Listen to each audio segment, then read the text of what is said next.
Memories are subjective. We all see the same sights, we all hear the same sounds, and we all smell the same smells. But burdened by a limited capacity, our minds only remember the smallest of fragments, all of which are distorted by time, bias, emotion, and trauma. The simplest of details may imperceptibly change. Colors, shapes, sizes, names, dates, times, and even locations, to the point where two people sitting side by side in the same room at the same time may see the same event in a radically different way, as their brains edit that brief moment to suit their own perspective. Unconsciously, we all do it. And yet, we all believe that our memories are real. In 1943, just 2 miles west and less than 1 year after the horror of the Blackout Ripper, a second serial sexual sadist stalked the bomb-damaged streets of London. Strangely, they were both in uniforms. They both struck during the blackout, and they both appeared as kind, pleasant, and caring. But unlike the Blackout Ripper, whose insatiable lust for sex and death left 4 women dead and 2 lucky to be alive, this serial killer was older, wiser, and calmer. Seen as an upstanding pillar of society, a happily married man, and a decorated war hero who lived locally at 10 Rillington Place. Although he was known as Mr. Christie, to those he liked, he preferred they call him Reg. And yet, in a reign of terror, which would last not a few days, but a whole decade, 8 women would disappear, 1 man would be executed, and no one would suspect him.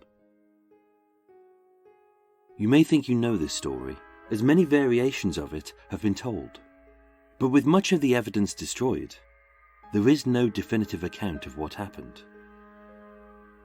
Some of what follows is based on the killer's own memories and perspective, so what part of this story is true is up to you. My name is Michael, I am your tour guide, this is Murder Mile, and I present to you part 1 of the full, true, and untold story of the other side of 10 Rillington Place.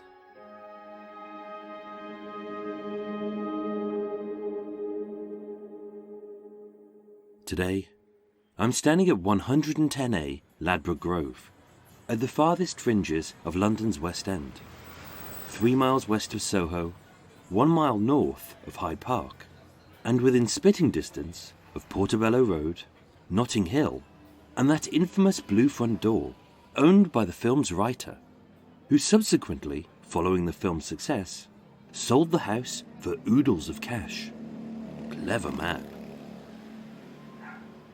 Now called the Flowered Corner, 110A Ladbroke Grove is a 4-storey brown brick Victorian terraced house nestled on the northeast corner of the crossroads of Lancaster Road and Ladbroke Grove. With 3 flats above, the ground floor is a floristry shop, a single bright spot on a dirty, dusty street, where the sweet smell of nectar is strangled by the greasy stench of chicken shops.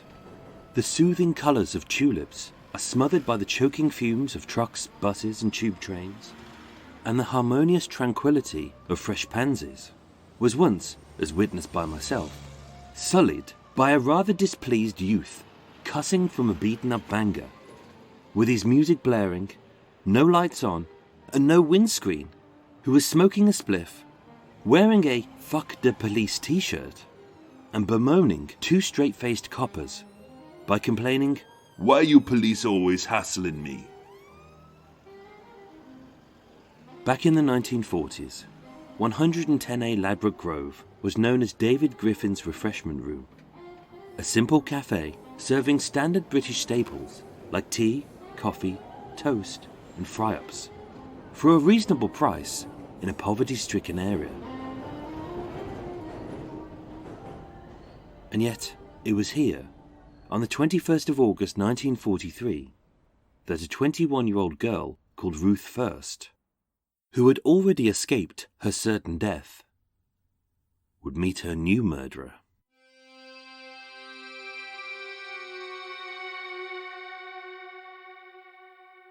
Ruth Margarete Christina First was born on the 2nd of August 1922, the second of 3 children to Ludwig, an Austrian landscape painter, and Friederike, a Jewish housewife, with an older brother, Gottfried, and a younger brother, Gabriel. Raised in the middle-class affluence of Zurich, Switzerland's largest city, Ruth's upbringing was peaceful, happy, and joyous. And being a well-educated girl from a very liberal and unpolitical family, she embraced her life, her rights, and her freedom. Eager to become a nurse, although a little bit shy, Ruth was always studious, intelligent, and patient. Having inherited her father's slim, awkward frame, being a few inches taller than most girls, she always stood out.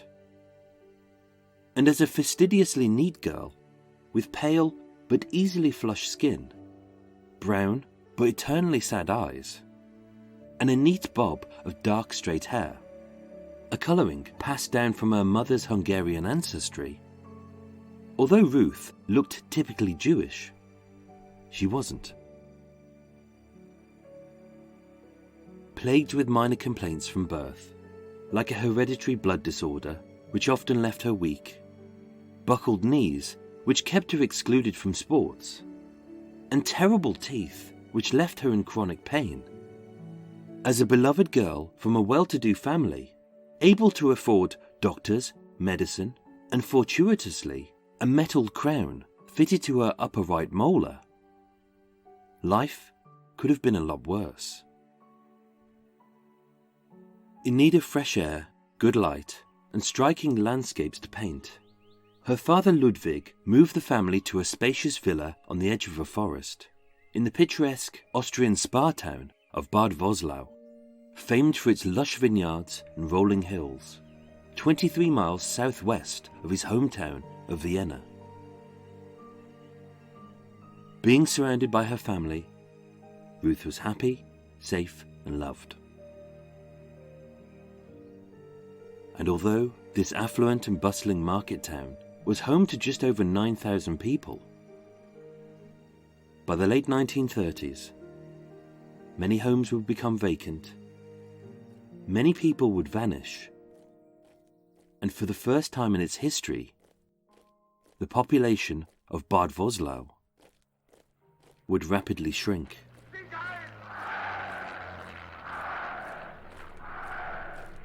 On the 15th of September 1935, with the National Socialist German Workers' Party having risen to power, fueled by rabid anti-Semitism, the Reichstag established the Nuremberg Laws.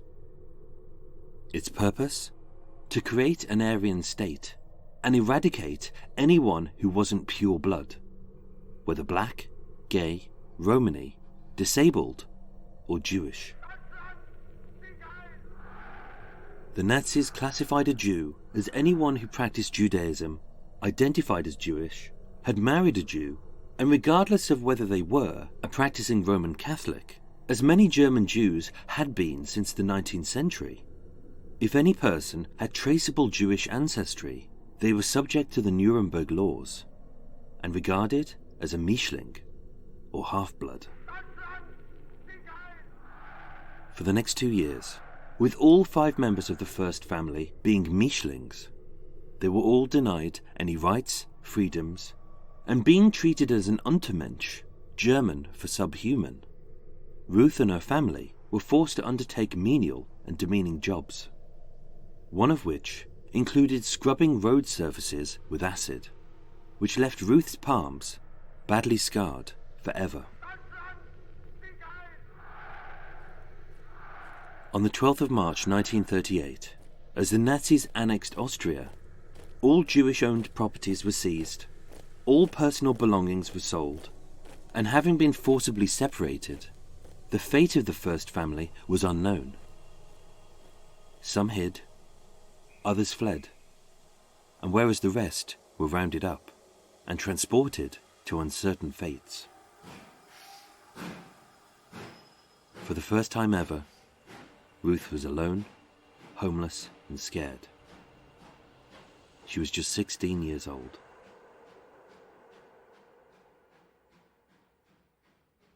From the 1st of October 1938, for 8 months, Ruth hid in the basement room at Nummer 2 Nestraplatz in Nazi-controlled Vienna, never knowing if her family were alive or dead. With fate smiling upon her, Ruth was issued with a passport, and on the 8th of June 1939, just 3 months before the start of World War II, being hungry and exhausted, Ruth fled to England.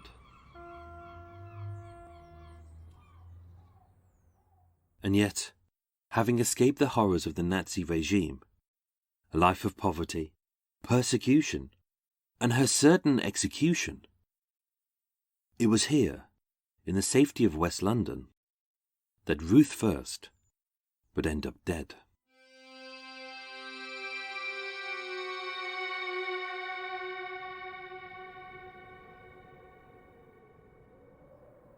She were Austrian, I believe. A nice girl, plain but sad-looking. I met her in the summer of '43, in a cafe in Ladbroke Grove. Got herself into a dreadful mess, she had. Awful. So I gave her a few shillings, to help her along. That's all. It seemed like the right thing to do.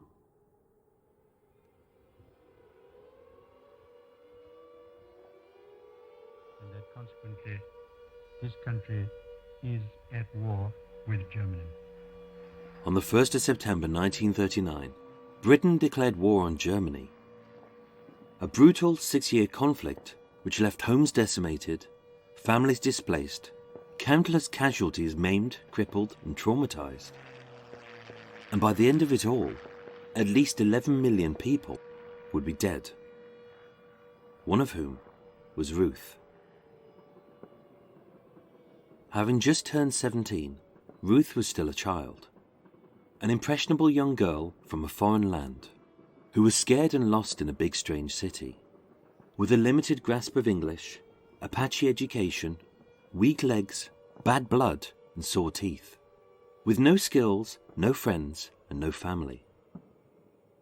And although she was thankful to be safe, missing her mother's hug and her father's love, she was alive, but also so alone. The last 4 years of her life were solitary and chaotic, and as much as she strived, she struggled. Initially, she lived with her guarantor, Miss Edith Bessie Willis, in a delightful white terraced cottage at 92 Oakwood Road, in the very Jewish northwest London neighbourhood of Golders Green. But with Edith being a prim and proper lady, and Ruth being a distraught teenager with scars on her hands, an emptiness in her heart, and unimaginable horrors still plaguing her mind, they never got on. Still seeking to fulfill her dreams, Ruth enrolled as a student nurse at St. Gabriel's Home in the seaside town of Westgate-on-Sea. And upon graduation, with a bright career in her sights, Ruth found work at the Santa Claus Children's Home in Highgate. And life had hope.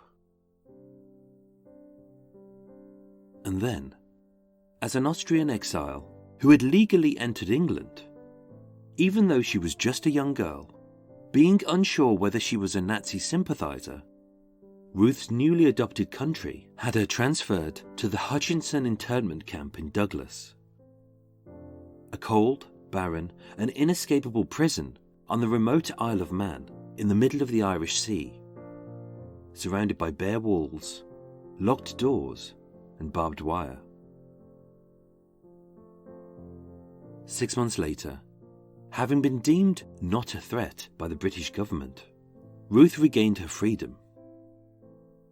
But with her job gone, her reputation ruined, and her life in tatters, with German bombers obliterating every city, Ruth was evacuated from London, and once again uprooted to the windswept wilds of Elswick in Lancashire, where she knew no one. And still, her life would only get worse. Half a year of enforced captivity had taken its toll, and whereas once this sweet, polite, and joyous girl had been replaced by a fiery, moody mess, with tatty clothes, sullen eyes, and unwashed skin, looking like a ragged orphan, which she knew she most likely was, Ruth had become trapped in a mental fog. With a doctor diagnosing her as severely depressed, although the capital wasn't safe, for the sake of her mental well-being, Ruth was moved back to the familiarity of London.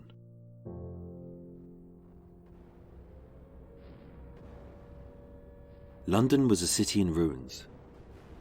After 8 months of sustained aerial bombardment, having failed to pummel the proud populace into submission, with the Luftwaffe being unrelenting, the bombings continued.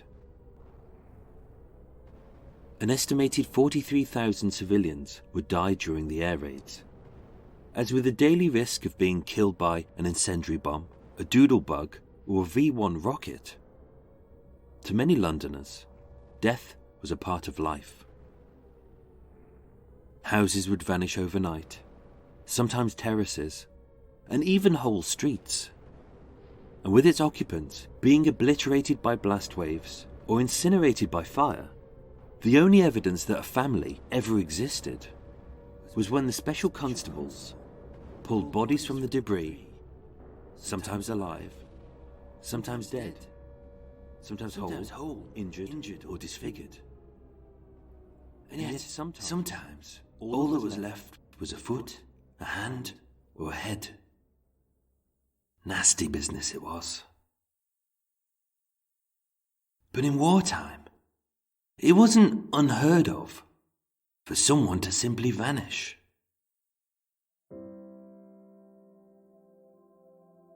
Being eager to rebuild a small semblance of life, having endured rationing, blackouts, and the limitations of her refugee status, Ruth ploughed on, hoping to make something of herself, and God rest them, her parents proud. In December 1941, whilst living in a small but pleasant lodging, studying for her return to nursing, and working as a waitress at the exclusive Mayfair Hotel in Stratton Street, W1, just shy of Piccadilly Circus, Ruth met and fell in love with a Greek Cypriot waiter called Anastasio Isidorin. A few months later, being rosier about the cheeks, full around the hips, and with a noticeable bump, Ruth discovered that she was about to become a mum.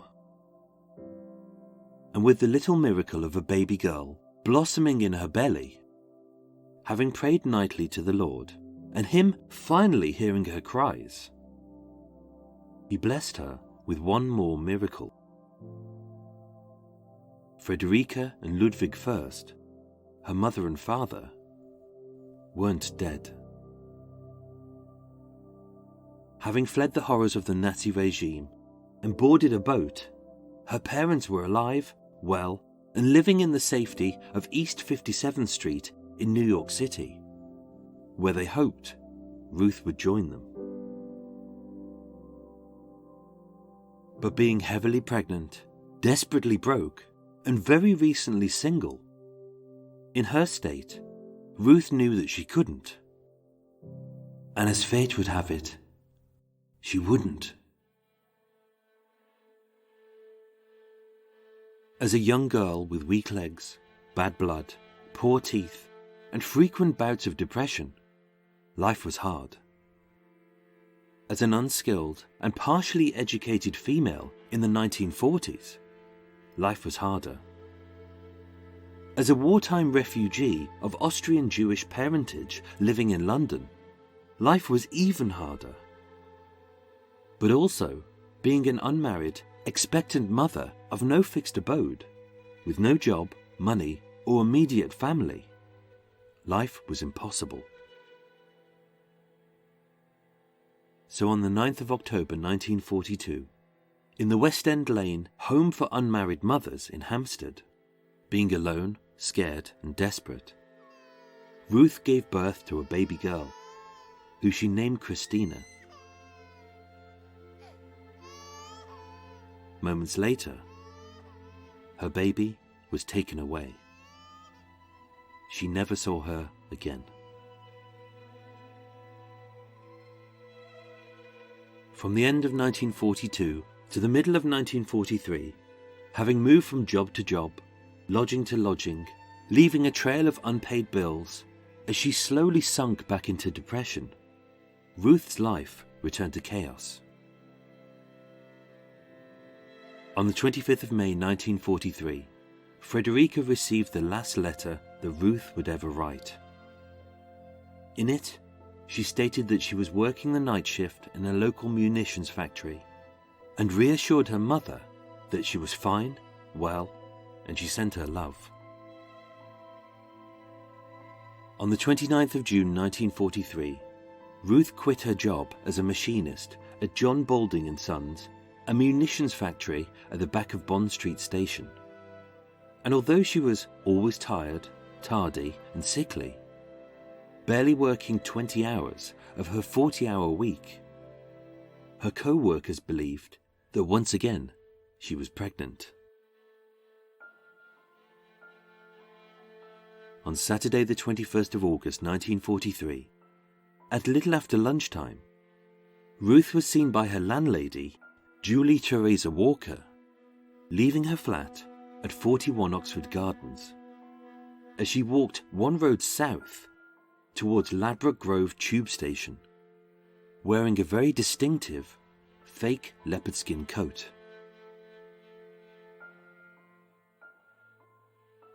That was the last confirmed sighting of Ruth First.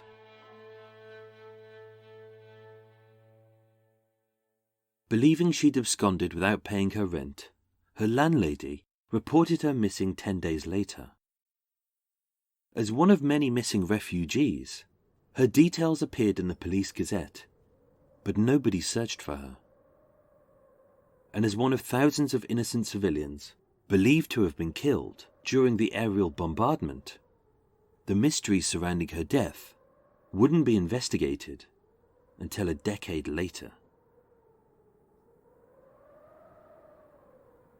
She were Austrian, I believe. A nice girl, plain but sad looking. But in wartime, it wasn't unheard of for someone to simply vanish.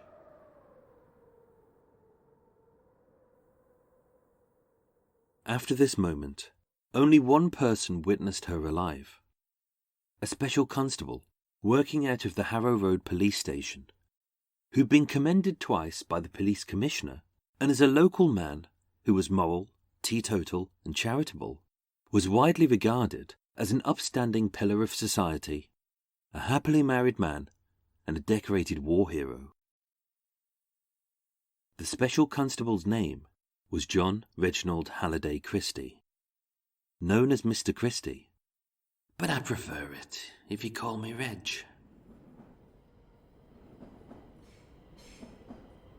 It was Saturday lunchtime.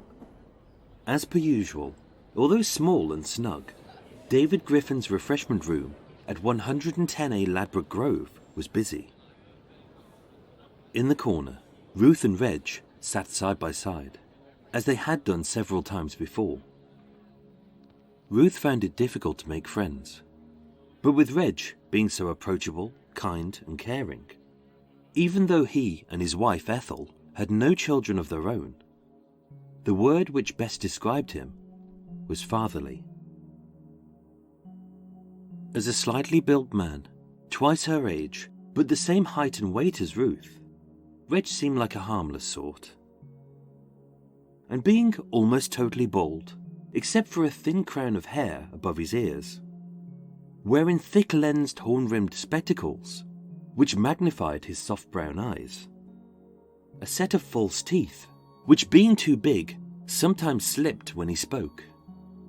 And talking in a barely audible whisper, having been injured in a mustard gas attack whilst bravely serving his country during the Great War.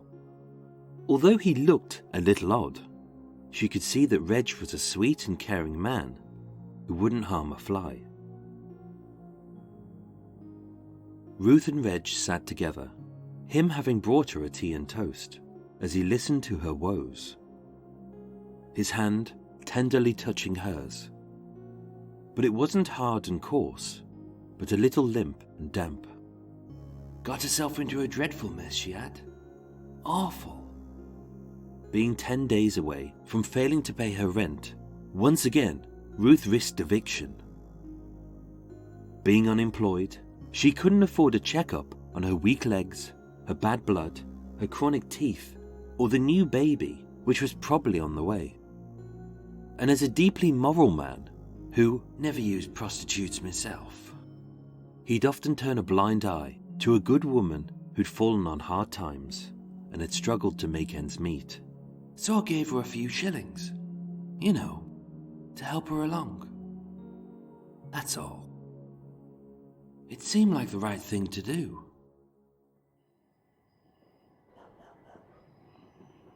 Having visited his home twice before, and kept this special constable company on his beat, on Tuesday the 24th of August 1943, Ruth entered Rillington Place. A grey, featureless dead end, with 10 three-storey Victorian terraced houses on both sides, with no trees, plants or front gardens.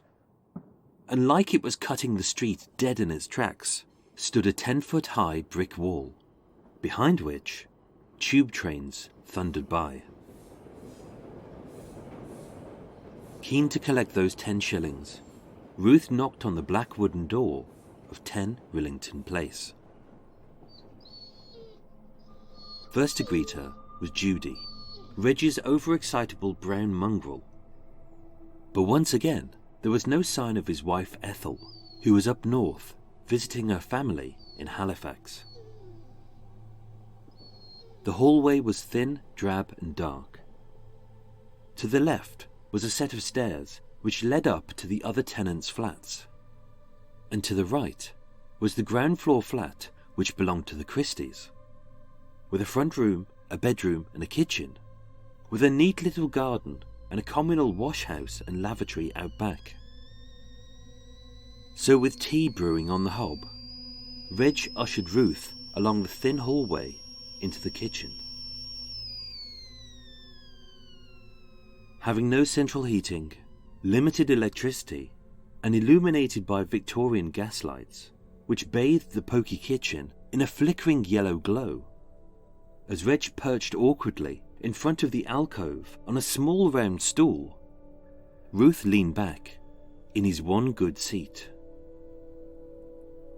By good, it was really just a wooden deck chair, draped in a grey blanket and held together by what should have been 6 lengths of rope. But as she sat there, supping a nice cuppa and getting toasty in front of the wood-burning range, Ruth was cosy. For a while they chatted, as the older man imparted his wisdom, knowledge, and fatherly advice to the inexperienced girl. But it was as she stared into his soft brown eyes, longing for love and missing a man's touch, that being overcome with lust, Ruth started to undress. You were madly in love with me. Christie was a happily married man. He didn't do this sort of thing. But as she slowly undid the buttons on her fake leopard skin coat, revealing a young slim body with a full heaving bust, being a woman with strong sexual urges, Ruth led Reg into the bedroom. You were completely naked, lying on my bed, wanting me to have intercourse with her. And as much as Reg reminded her that he was married, she wanted us 3 to team up, to go away somewhere together. I wouldn't do that. But not wishing to offend her, I got on the bed and had sex with her. of the many statements he gave, all are inconsistent. Sometimes he'd be pedantic about the smallest and most insignificant details, I don't recall. and yet he'd be impossibly vague about whole events. I can't be certain. It were a while ago, you know. But when asked where, when, how, and why he murdered Ruth First, he would simply state, I don't recall. except to say, It were while I was having intercourse with her. I strangled her with a piece of rope. as the full weight of Reggie's spindly naked body bared down upon her, his putty white legs pressed tightly around her skinny thighs, trapping her legs. Being gripped in panic, fear, and unable to breathe, let alone scream, the more her trembling hands grasped at the taut rope, which slowly crushed her throat, the tighter he pulled it. As her soft youthful skin turned a mottled shade of puce, as the blood vessels in her face swelled and ruptured, as the tightening ligature forced her tongue to jut out of her mouth, like it was trying to escape her silently screaming face. As being in uncontrollable terror, her shaking body expelled its last splash of urine and feces. And as the capillaries in the whites of her eyes began to burst, so they appeared almost black, the last thing that Ruth saw wasn't the sweet smile of her baby daughter, the peaceful fields of her hometown of Bad Voslau, or Ludwig and Friederike First, her beloved parents, but the terrifying grimace of Reg Christie, as in his hands he gripped both ends of the straining rope, until her life drained away. There she lay, dead. She looked more beautiful in death than in life. I remember I gazed down at the still form of my first victim and experienced a strange, peaceful thrill. But his thrill was to be short-lived. Receiving a telegram that his wife would be home that evening, Reg dragged the naked corpse from the bedroom, along the communal corridor, and into his front room. And under a large rug, where, with a few floorboards loose after a plumber had repaired a leaky pipe, he hid Ruth's body. Ethel arrived home that night, and with fresh sheets on the bed, her brother Henry fast asleep just a few feet away, Reg having burned the clothes in a dustbin and buried the body in the back garden, she was none the wiser of the sex, the death, the body, or her husband, the murderer. And although John Reginald Halliday Christie made several vague statements, when asked in court, "Mr. Christie, was this the first person you had killed?"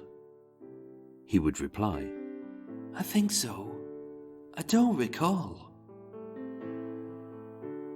21-year-old Ruth Margarete Christina First was just a girl with weak legs, bad blood, and painful teeth, who somehow had escaped persecution, anti-Semitism, and her extermination in a concentration camp at the hands of the Nazis.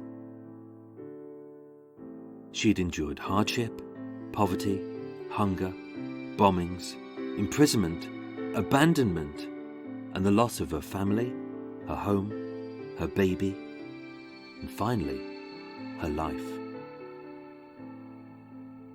But being listed as only missing, not dead, and certainly not murdered, Ruth First would become just one of thousands of innocent civilians, believed to have been killed in the wartime bombing raids.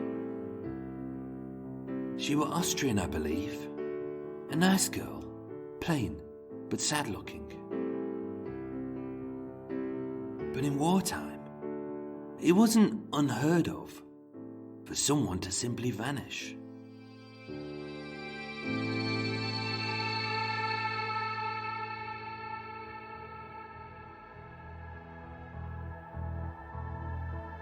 Ladies and gentlemen, thank you so much for listening to Murder Mile. If you enjoyed part 1, part 2 of The Other Side of 10 Rillington Place continues next Thursday. Ooh. And if you're a Murky Miler, please stay tuned for more goodies after the break. But before that, here's my recommended podcast of the week, which are Unresolved and Dark Histories. My name is Michael Whelan, and I am the host of a podcast called Unresolved. In 2015, before the true crime podcasting wave really kicked off, I wanted to start a show that focused on not only the gory details, but the human stories at the center of every mystery. Because for every unsolved murder or baffling experience, there are multiple lives left without an answer. Since I started the podcast, I have tried to focus on unfinished stories, both big and small, to try and figure out why and how some of us are left without any resolution.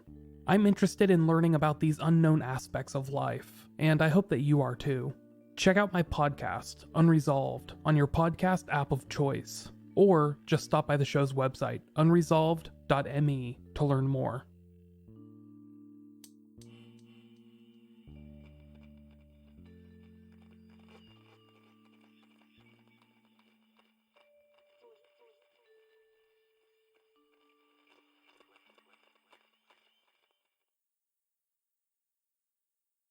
Hi, I'm Ben, the host of Dark Histories podcast.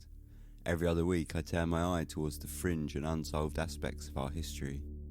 In each episode I dig deep to bring you tales from large cultural events to smaller localised legends, from Victorian poisonings to cults, and from the unknown to the simply unexplainable. You can find us on Apple Podcasts and all other platforms, or head directly to darkhistories.com. I hope you'll come join me soon to delve into the underbelly of the strange.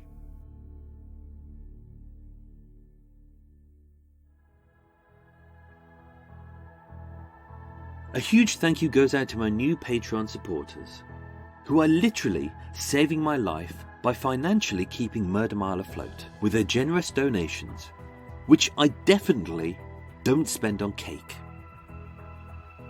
This week's heroes are Alex Stone and Harriet Oliver. Thank you guys. May your world be full of Belgian buns, Battenbergs and fondant fancies. Which for me, that's as good as heaven.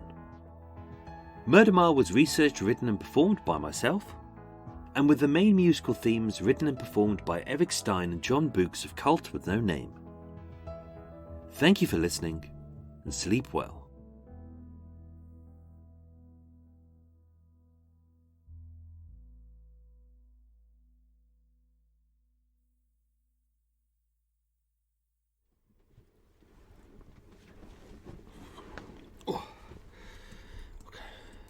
Oops. Bollocks. Okay. Hello. Right.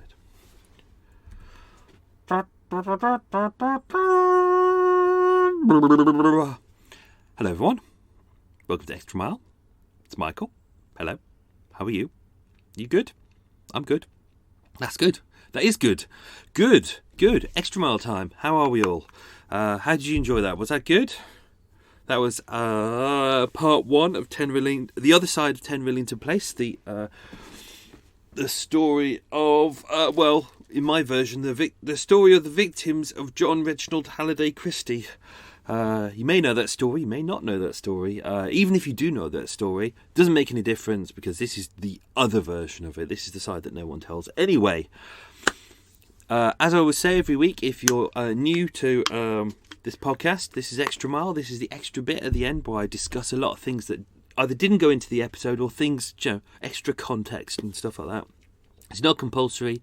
You don't have to hang around if you don't want to, but you can if you want to. People seem to enjoy it. I enjoy it as well because it's relaxing after that first bit takes up almost a whole week to do, not including researching. This bit takes as long. It's just all it takes is as long as it takes me to record it because I don't edit it, and it's refreshing to have that. So, Extra Mile. Just so you know, I haven't got a cake in front of me this week. I know, shocking. I'm literally about to move the boat somewhere else, which means I'm moving away from the nice little Jewish neighbourhood that I'm in, which has a really, really nice bakery and does the really big Belgian buns. Belgian buns, very nice. So yeah, I'm gonna. I wonder if I've got time to go and get one before I disappear. I think I might have enough time. So. There's always time for cake, isn't there? So, yes. So no Battenberg today. I'm about to disappear. I've got a coffee on the go here. It's still warm. That's good. So let's tuck into this episode, part 1 of 10 Rillington Place. I hope you enjoyed it. I think I did. Oh, before we start, a quick thank you to Kim Nixon. Kim sent me a big box of goodies, which I mentioned last week, but I hadn't received it by the time I'd recorded that.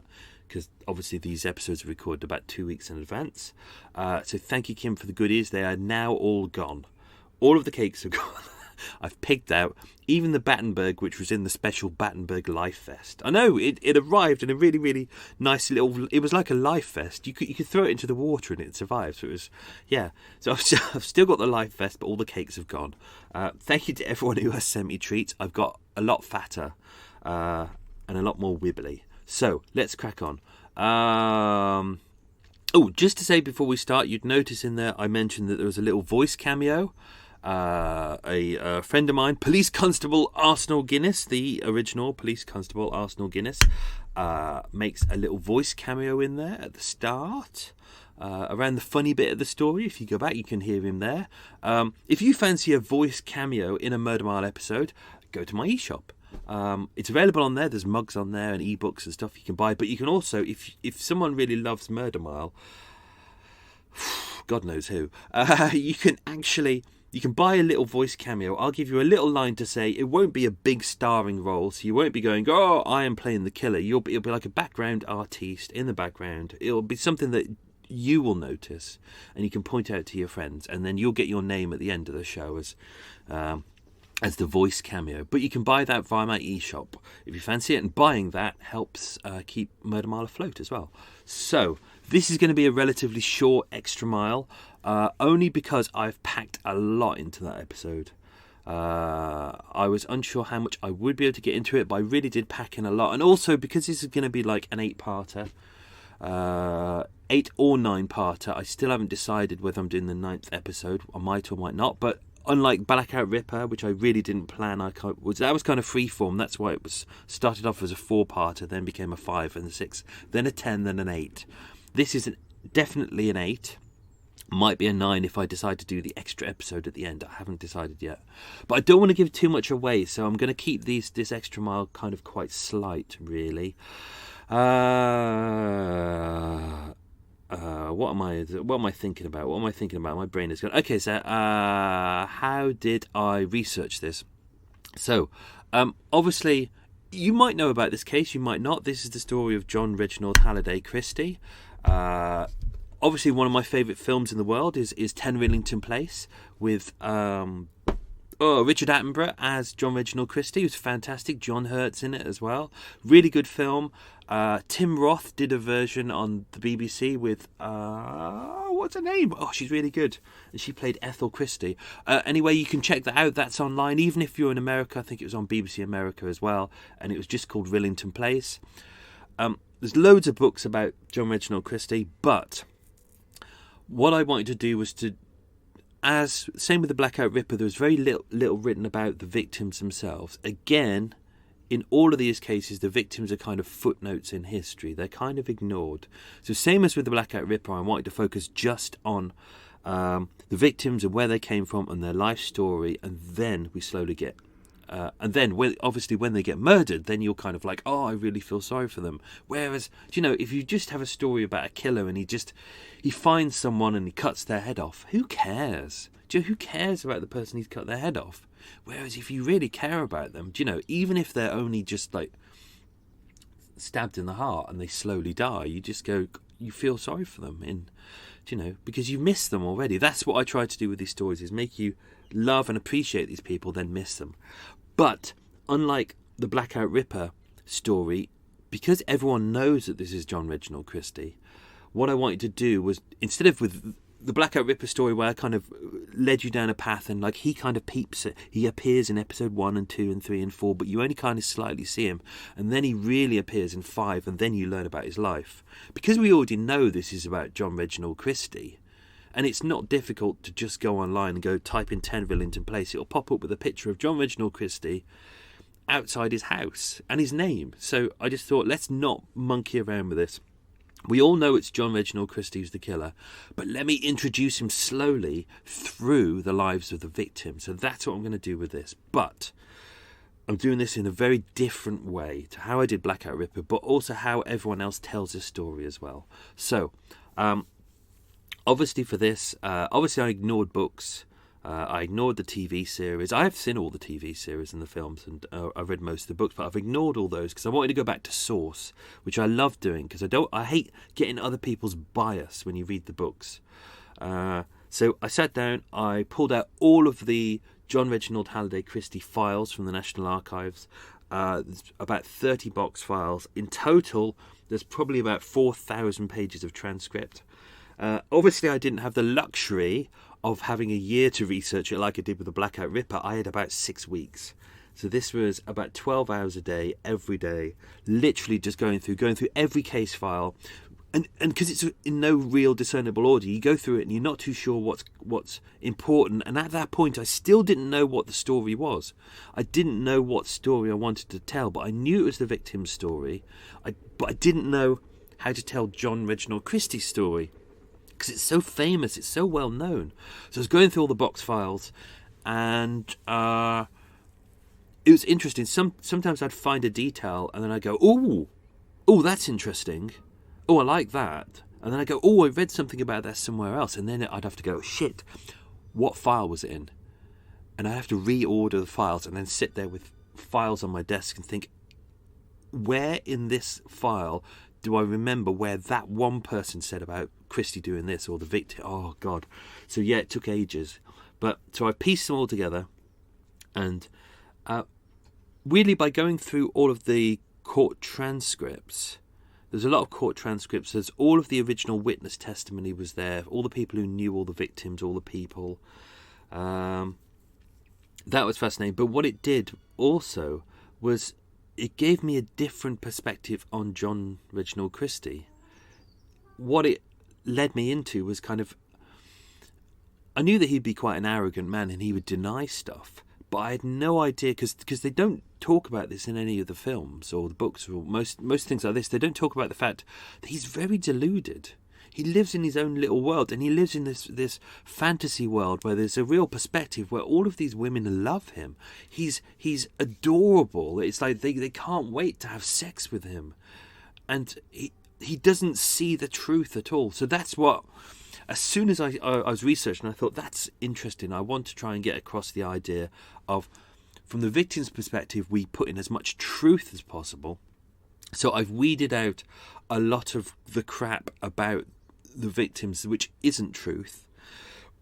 But with John Reginald Christie, I've tried to use a lot of his real words where possible. Obviously, I've had to dramatise some of these as well, because he doesn't talk in clear sentences, but what I've tried to do is get as much of his perspective and his fantasy in there as well, and we try and merge the two worlds together.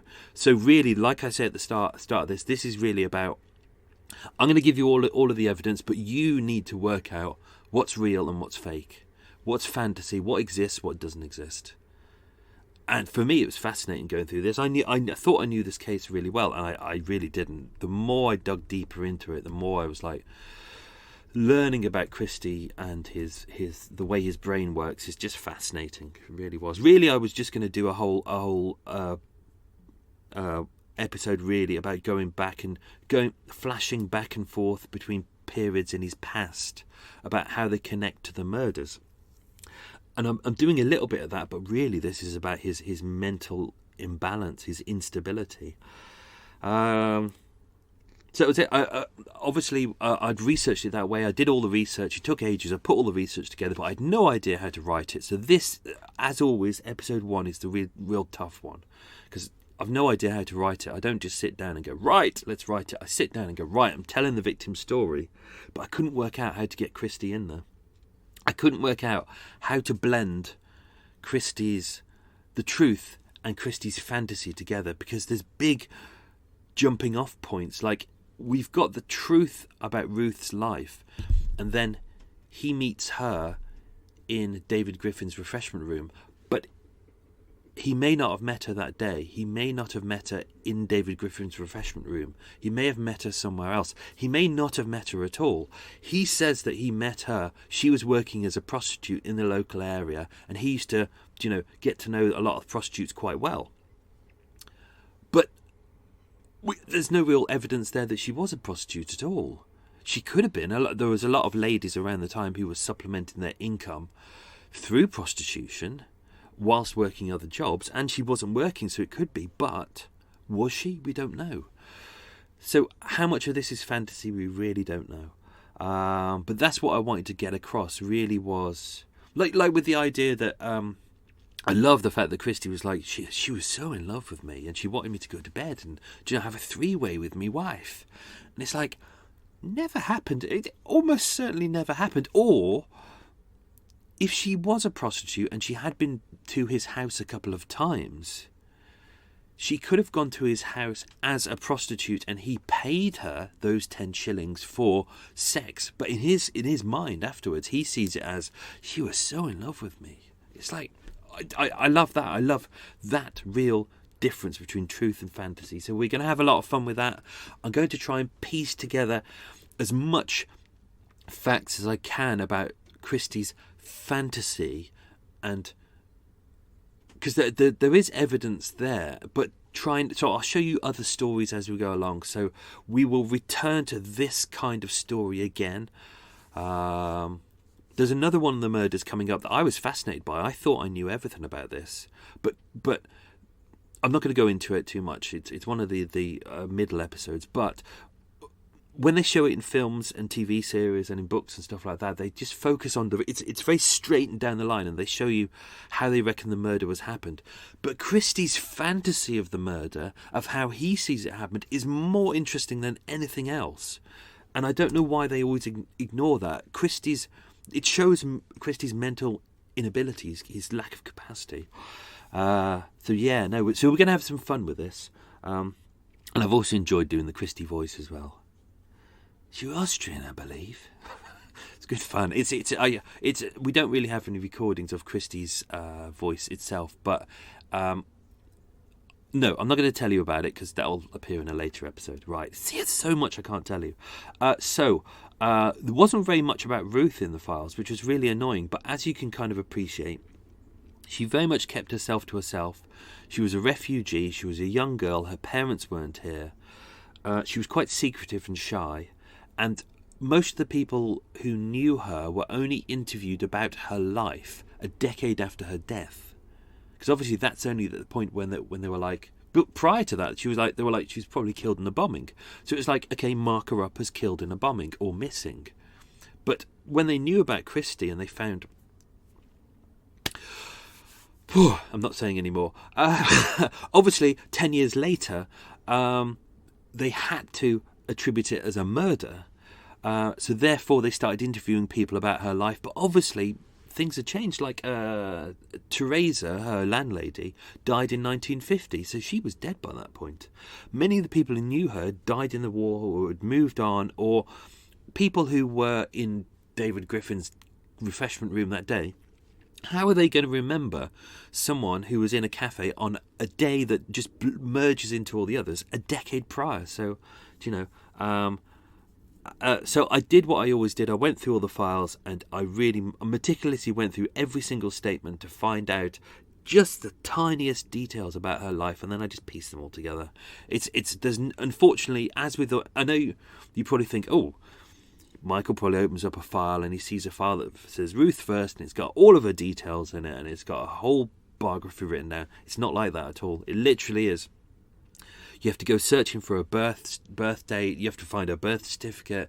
You have to, if someone mentions that her father's called Ludwig, I'll write down Ludwig and go, okay, Ludwig First, and then, her mother's surname was Altman. It's like, right, it's a very, very, very slow, methodic process of just getting all those details out.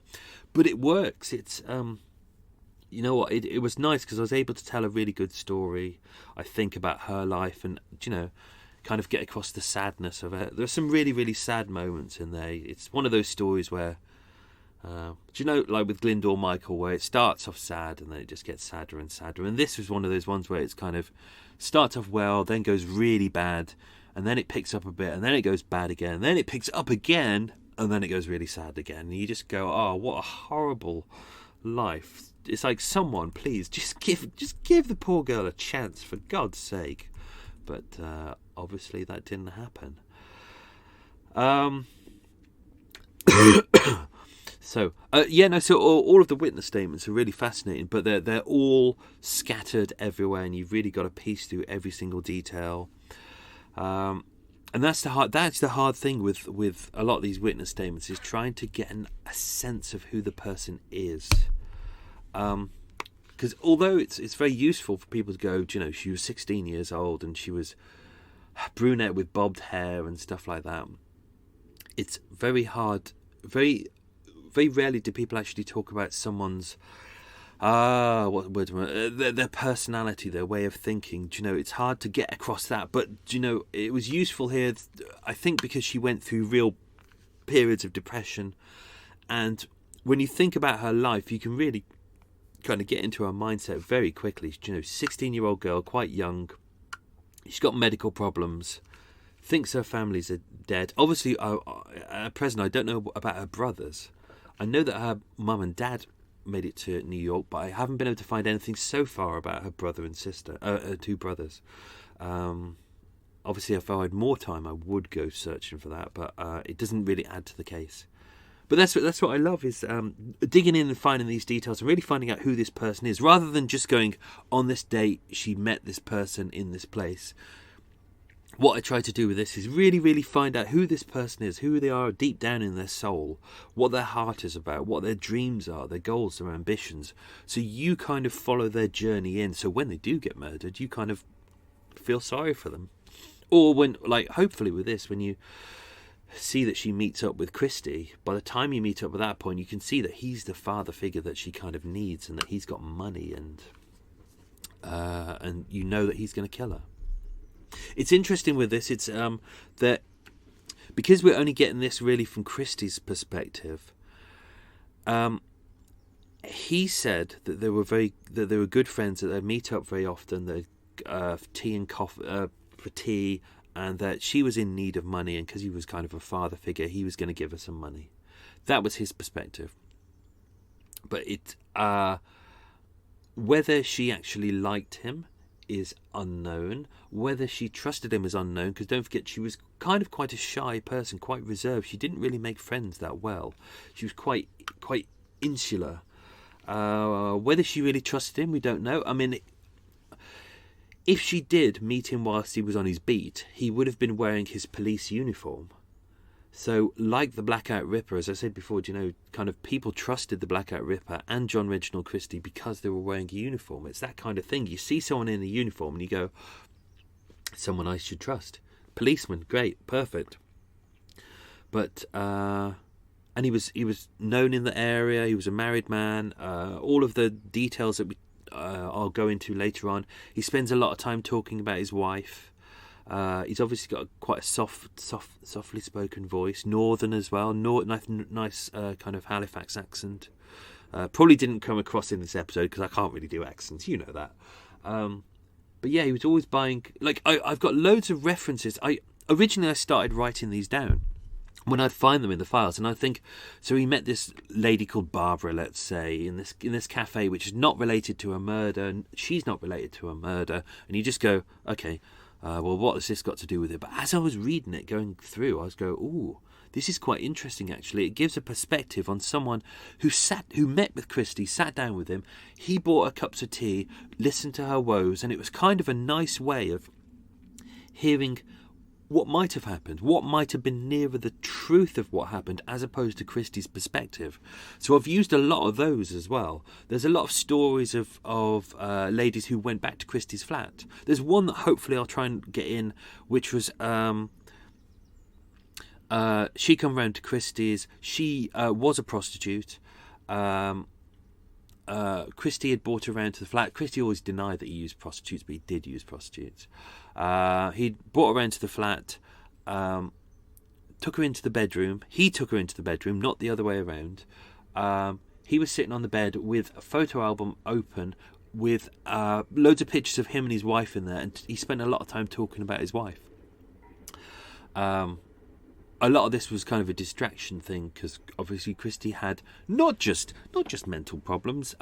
He had physical problems as well, which we will go into in greater depth across the episode. But I'll leave that till then.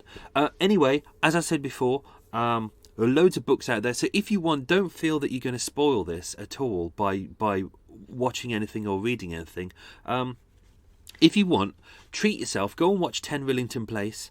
You can either obviously get it on Netflix or something, or someone has very kindly uploaded it to Vimeo. So it's entirely free. But it's a really good film directed by Richard Fleischer, who would later go on to direct another film that I really like, which is The Boston Strangler with Tony Curtis. Not Tony Curtis in a role that you'd expect. He's very good as the Boston Strangler. John Reginald Christie, obviously played by Sir Richard Attenborough, or later Lord Richard Attenborough. Obviously the director of Gandhi, but a fantastic actor in his own right.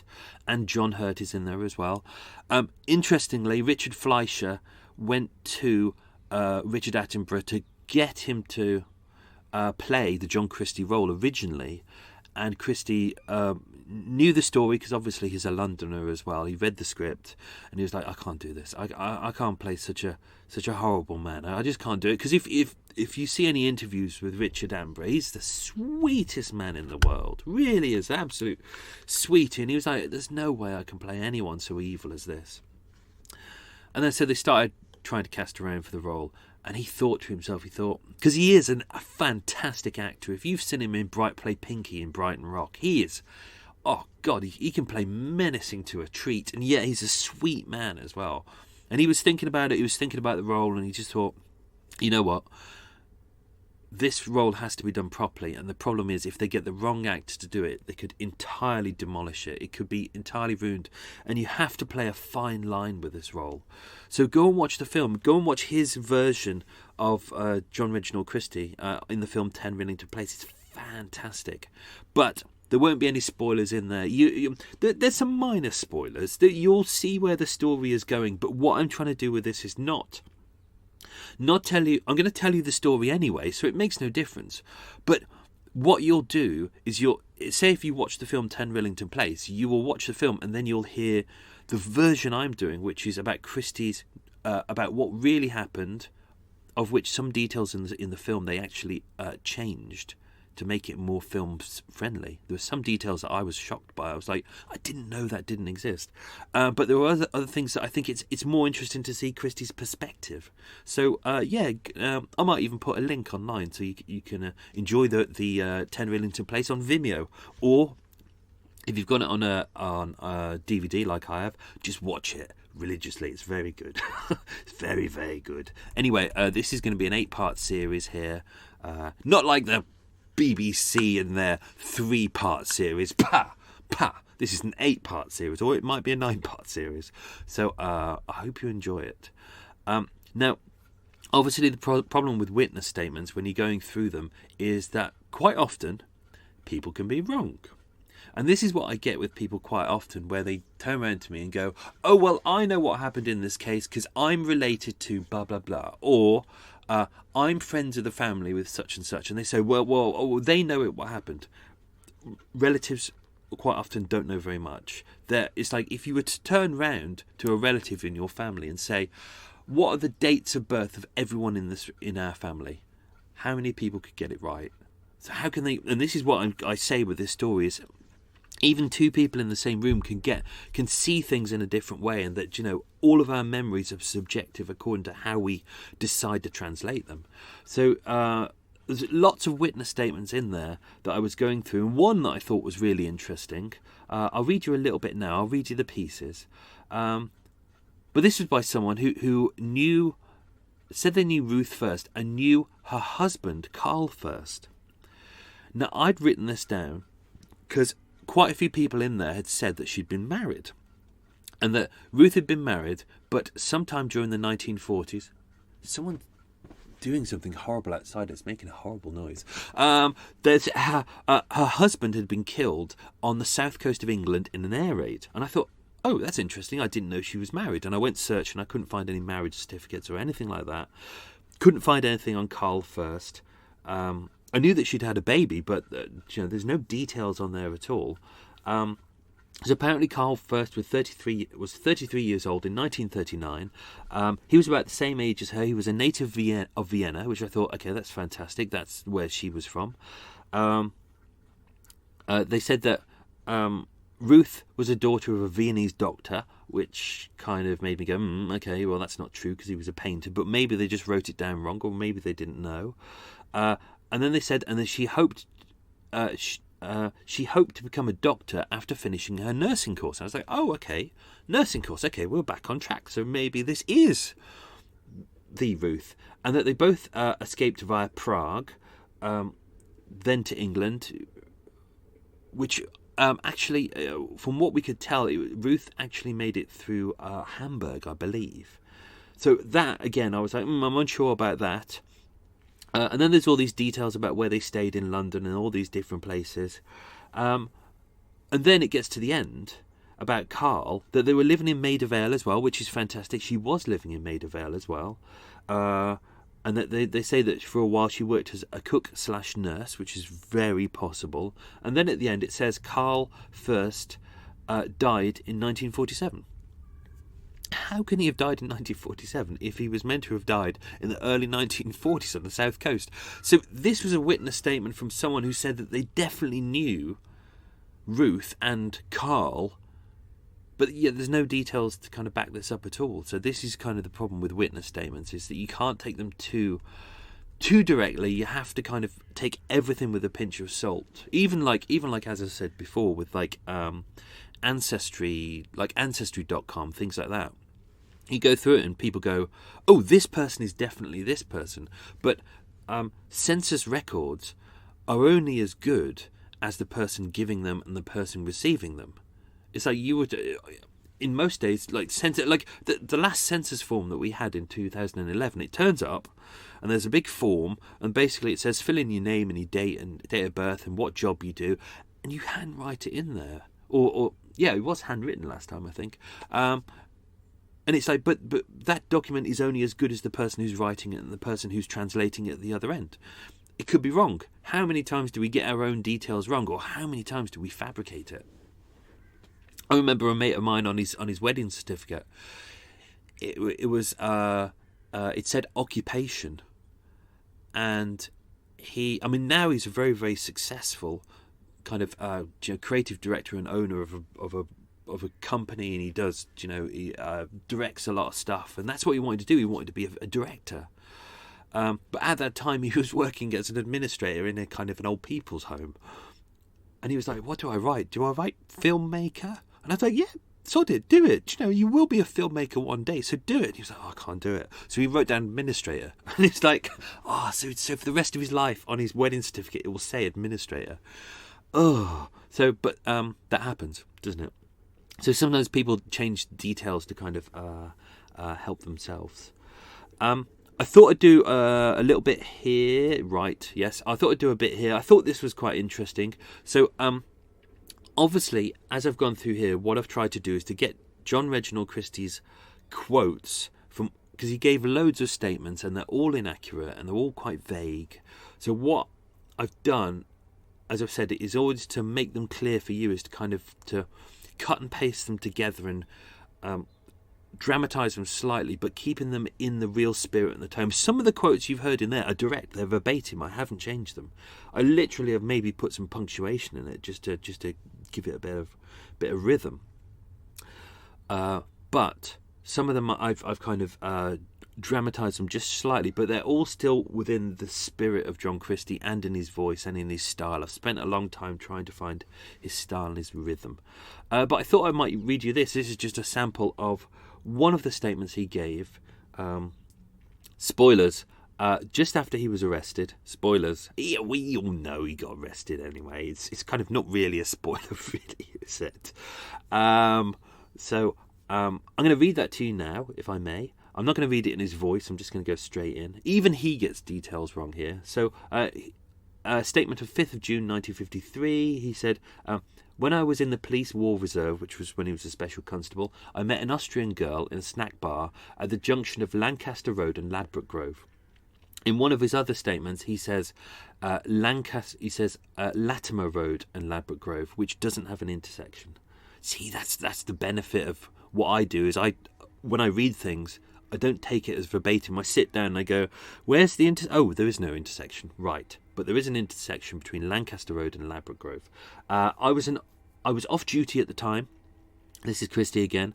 And I used to go to the snack bar to see if I could find a man who was wanted for theft.